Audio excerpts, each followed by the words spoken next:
La première des choses que le président Joseph Kabila doit faire,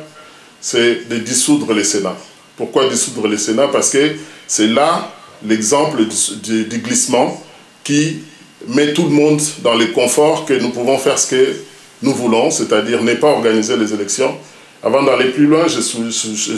soulignerai que je n'ai jamais entendu dans ma vie politique un seul pays au monde qui puisse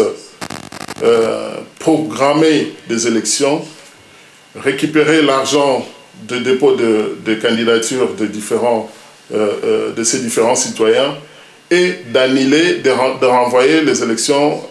à une date indéterminée, comme les élections locales qui auraient dû avoir lieu le 25 octobre passé. Dans ces conditions, puisque nous préconisons la dissolution du Sénat, nous pensons que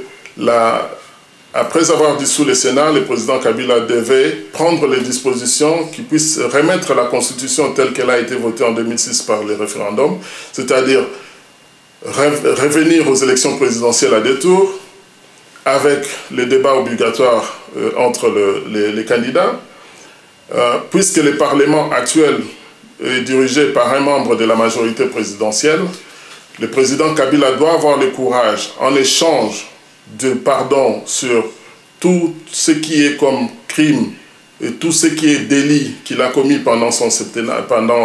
mandat, en échange de ces pardons, qu'il puisse démissionner lui-même. C'est-à-dire le président Kabila doit démissionner et alors à ce moment-là ouvrir la place à une transition qui doit respecter les dates des élections prochaines en 2016, mais en jouant, en faisant jouer 3 composantes que nous appellerons la majorité présidentielle actuelle, l'opposition politique interne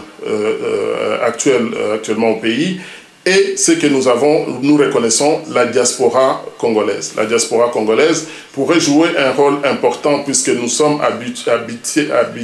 habités par la culture de la démocratie. Nous pourrions prendre, avec cette capacité de pouvoir jouer la neutralité ou du moins diriger cette période transitoire loin des apesantaires locales, prendre en charge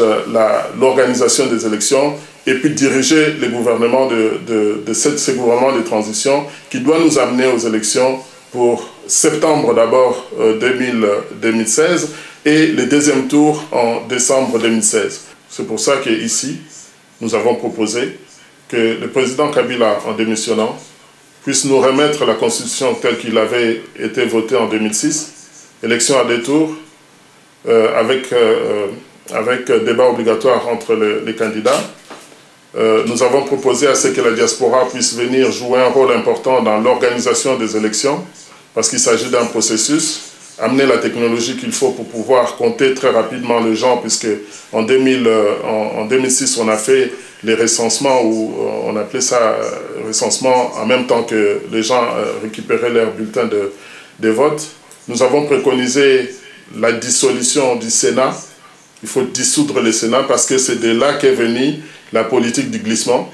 Et en dissolvant le Sénat, le souci d'être remplacé par le président du Sénat qui n'a pas de mandat sera écarté. Et aujourd'hui, le seul corps, institution qui a les mandats, c'est le Parlement. Et dans ces parlements, c'est la majorité présidentielle qui a mis le président qui peut être là et conduire la transition sans être candidat à la présidence. Et nous, de la diaspora, nous conduirons les gouvernements pendant cette période de transition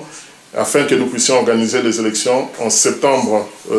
16 septembre 2016 et que le 2e tour puisse avoir lieu le 27 novembre 2016 afin que le nouveau président du Congo puisse prêter serment le 20 décembre prochain. Tel est le schéma que nous avons préconisé, tel est le schéma que nous proposons ce soir à la communauté internationale et au gouvernement congolais de pouvoir suivre afin d'éviter qu'il y ait un bain de sang, afin d'éviter que le pays ne puisse retomber plus loin.